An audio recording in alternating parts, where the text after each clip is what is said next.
Hey, what's going on everyone? I am back, and on this episode of The Left Nut, we are getting back to the build. We're getting back into it. I've got the dash. It's not complete, but I'm ready to get started on it. All right, stay tuned. All right, so what we got going on here is we have the dash back, and it is looking pretty good. There's a couple mishaps before, but we've got the new veneer on here, but it is not finished yet. I don't know if this thing will focus in on it. So you can see that it is got the holes all figured out on it, and it's looking pretty good. I'm pretty stoked about it. But it does need a couple things, and those things are wood grain filler, different kinds of sandpaper, super glaze. On this half, there is oil. On this half, there's not oil. This half is dark, this half is light. On this half, you can actually see the grain. On this half, you have to actually look harder. This half looks like it's fine mahogany. Well, I guess it's not mahogany. Fine walnut burl. On this half, it is not fine? I don't know. This one's darker. That's basically the gist of it. So I have to figure out what I'm gonna do as far as this is concerned. I actually really, the more that I've looked at it, the more that I've liked this version, but that's why I'm doing this test strip. The original one was coated in the darker thing, but I want to see it as close to side by side as humanly possible, so I'm going to put on the wood grain filler, sand it down, and then actually do a test with this super glaze.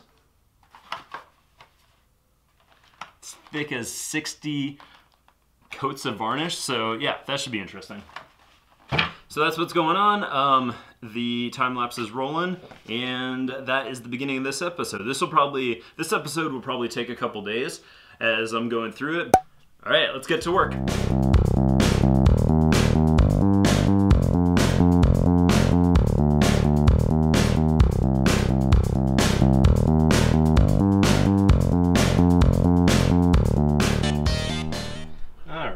So, let's see if I can get that to focus. I've got the, what is this? The Aqua Coat wood grain filler. Come on, focus. Focus, focus, focus. Yeah, so that's going on. It said to scrape off the excess, so I've done about what I think is the excess, and we're just gonna let that sit. Apparently I have to wait 35 to 45 minutes, and then I will be back on it.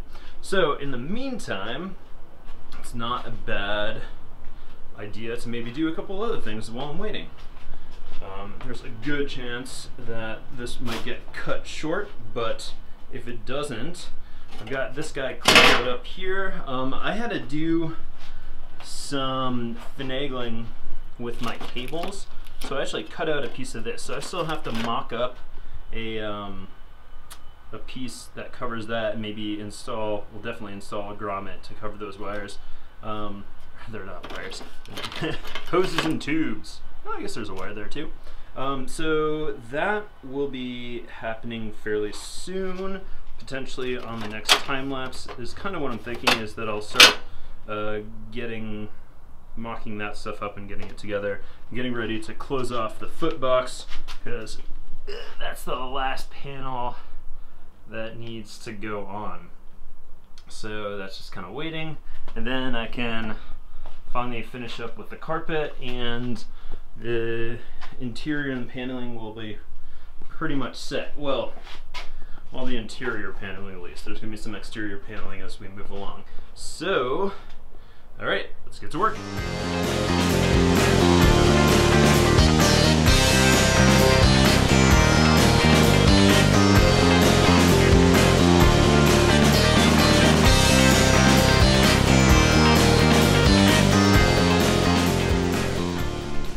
Let me show you what I've run into here. So as I started to take a look at the hole, I noticed that some of the stuff was not actually routed quite properly. So that means that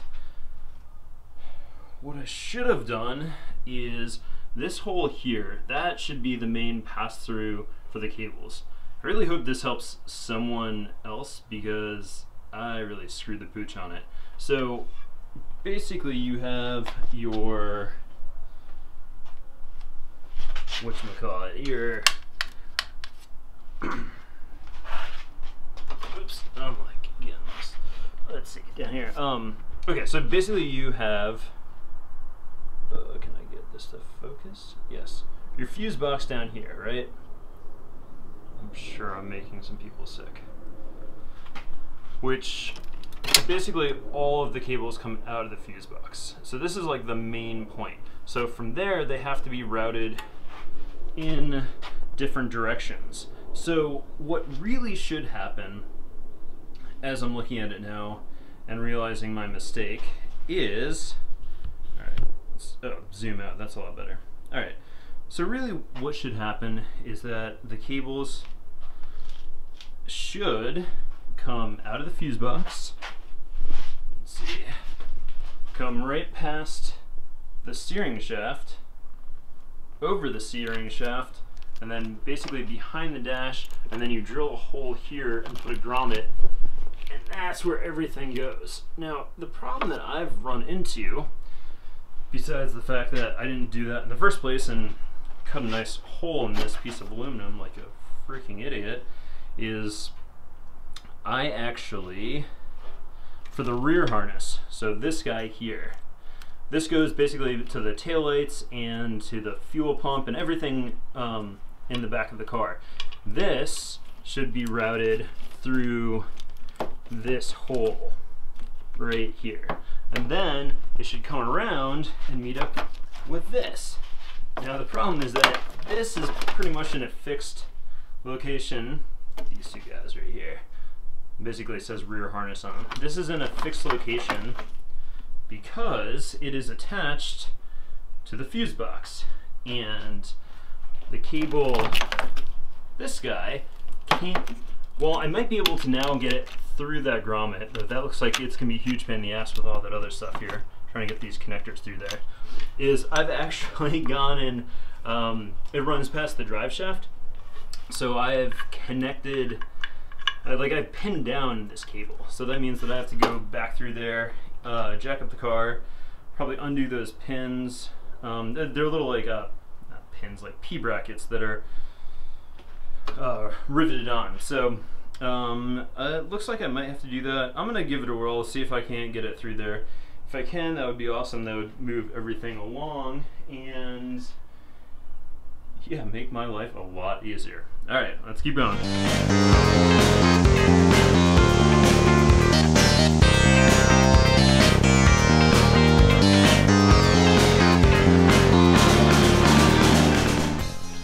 All right, that's what success looks like. Everything is routed through there, and I was able to just connect them right there. So yeah, that part is, I'm glad I don't have to jack up the car and do all that stuff. Let's see here, what else we got going on? So this guy has to be moved. That's just totally like not a great place for it. Unacceptable. I'm not sure, I don't really know where I want to mount it because it's got this short little cable that comes off. I'm not going to be able to actually point to it, but basically just like off of the main branch. You can't see it, but it's where my finger is. So it makes sense to put it behind the car, but if I ever have to switch it, it's the inertia switch. You know, I really won't have to do it too often. I can just reach my hand up underneath the dash, as long as it's accessible. Oh, that's me thinking out loud. All right, I'll keep on messing with it. And actually, in the meantime, let's check on this. Yep, still kind of wet. All right, keep on going.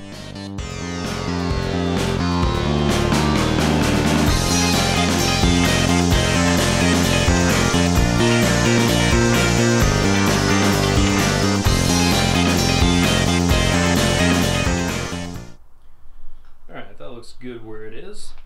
I brought this this guy over just to see what kind of room I'm gonna have with the gauges, and it looks like there's really not gonna be any clearance issues. There's gonna be a bunch of wires back there, but I'm not too concerned. That's a lot of area to fill up. So that's where that's living, at least for now, until I move it again. And the good thing is I got to use the same rivet holes. This rivet kind of bent in not necessarily a pretty way, but whatever. Keep on going. All right, I could go on and on about the wiring, but there's a bunch that needs to still be done. I'll show you. So what I did was this guy, these are the front headlights and all that other stuff. Instead of coming out of this hole, it's now coming through this hole, which means that this big connector bit isn't sitting on top of the master cylinders. It's kind of tucked to the side here, which is just nice and cleaner. Then it runs under that guy there. And yeah, so that'll make for a nice clean install. You can stick it under here. This is just a temporary thing. I gotta shorten these wires up. Oh, what else we got? So that means I just have these three things, which is there's hydraulic fluid for the clutch. There is this cable, which is yeah, the water temperature, which I'm not even sure if I'm using, because I actually have a secondary thing from the gauges that I'm going to be using, so I'll mess around with that.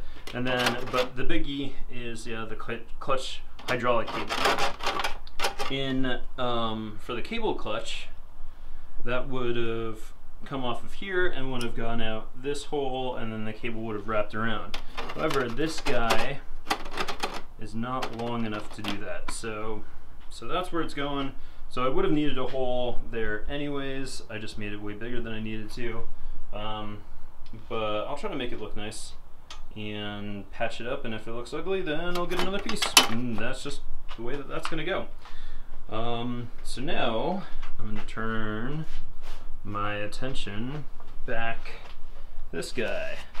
Getting close to the time, which is 45 minutes to come back and sand it, and still looks like there might be a few wet spots in there, but yeah, there is. Okay, so putz around for a couple minutes, then I'll come back to that. Okay, keep on going. All right, back again for another day. Today I'm gonna be, I got my two sides of this, so I'm gonna do my test of the super glaze, and I also have finished up the seats, and well, I'm going to finish up the seats. I've got the foam. I'm going to reattach the foam, put in the seat heaters, and put in the speakers are already in, so kind of reattach that to the seat cloth, and then put that onto the actual seats. Hopefully that will be done. I'll still have to wire stuff up later, but alright, here we go. Alright, it turns out that I don't actually have the proper stuff to do this. I thought that in the kit it would provide the stuff, and that is just not true. I need clean separate containers with smooth walls with measurements on them and a string stick, and none of that stuff came in the kit. So move on to the seats.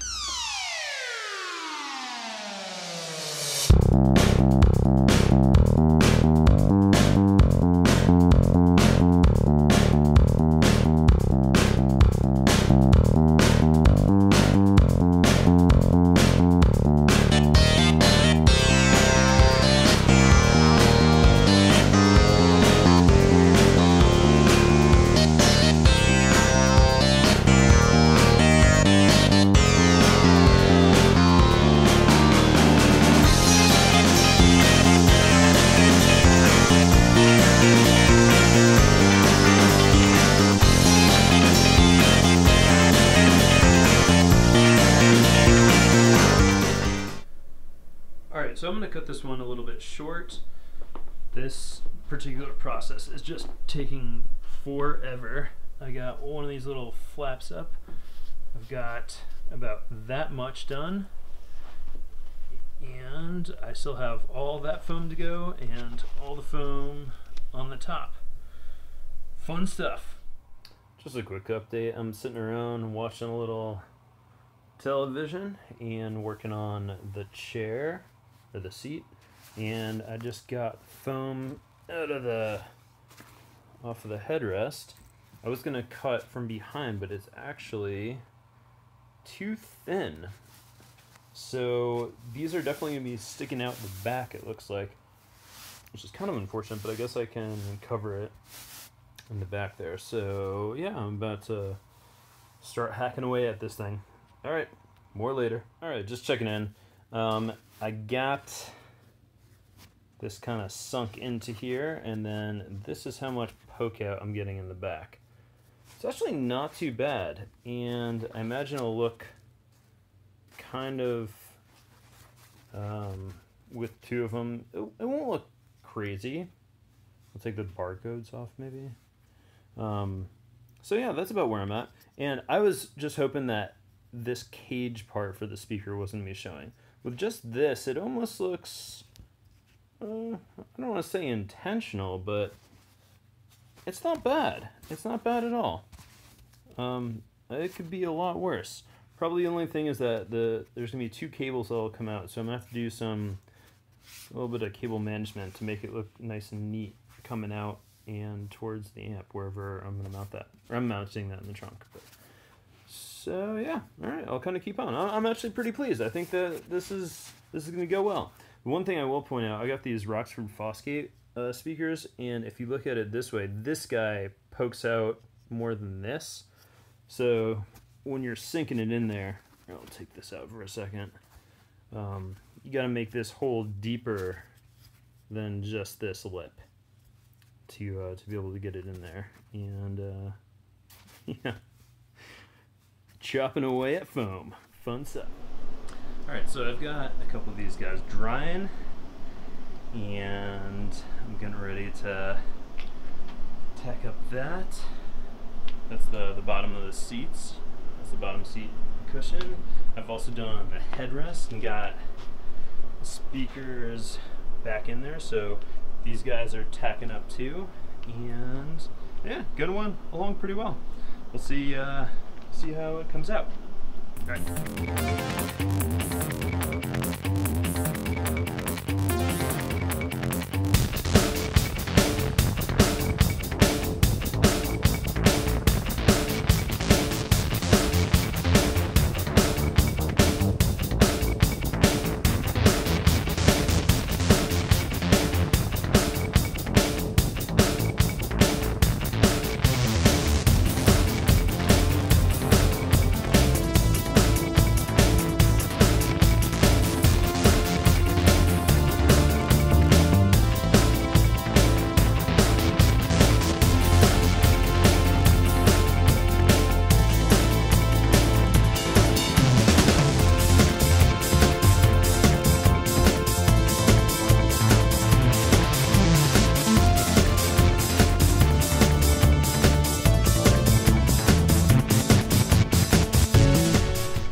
So finished up here, and it came out pretty good.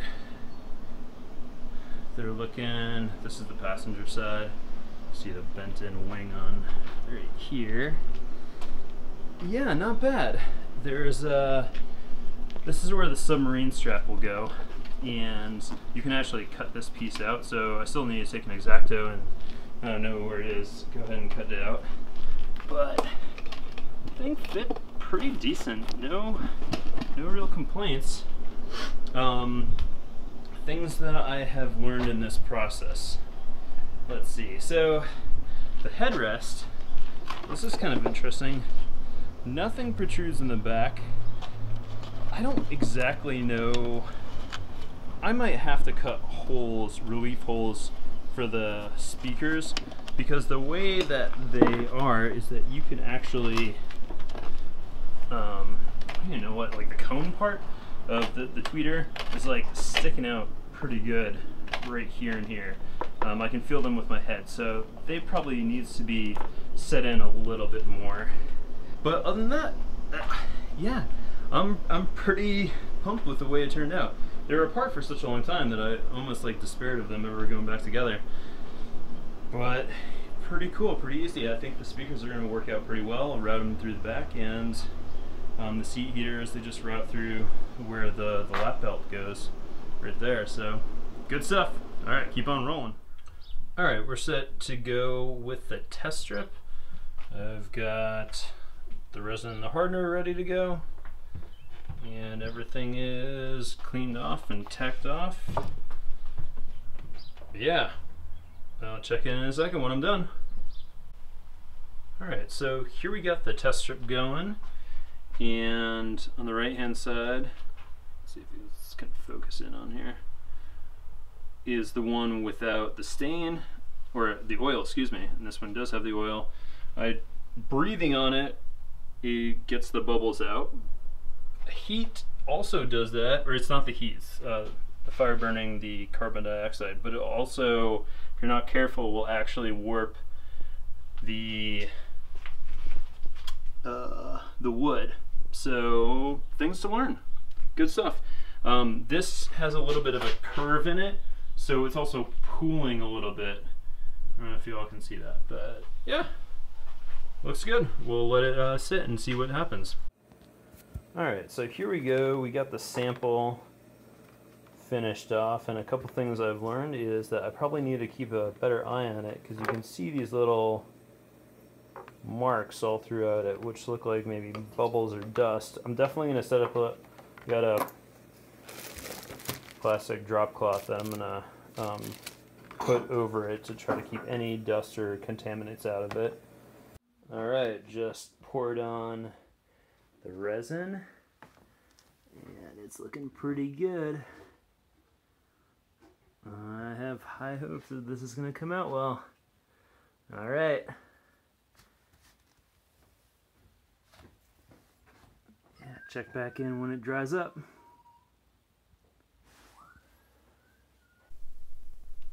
All right, would you look at that?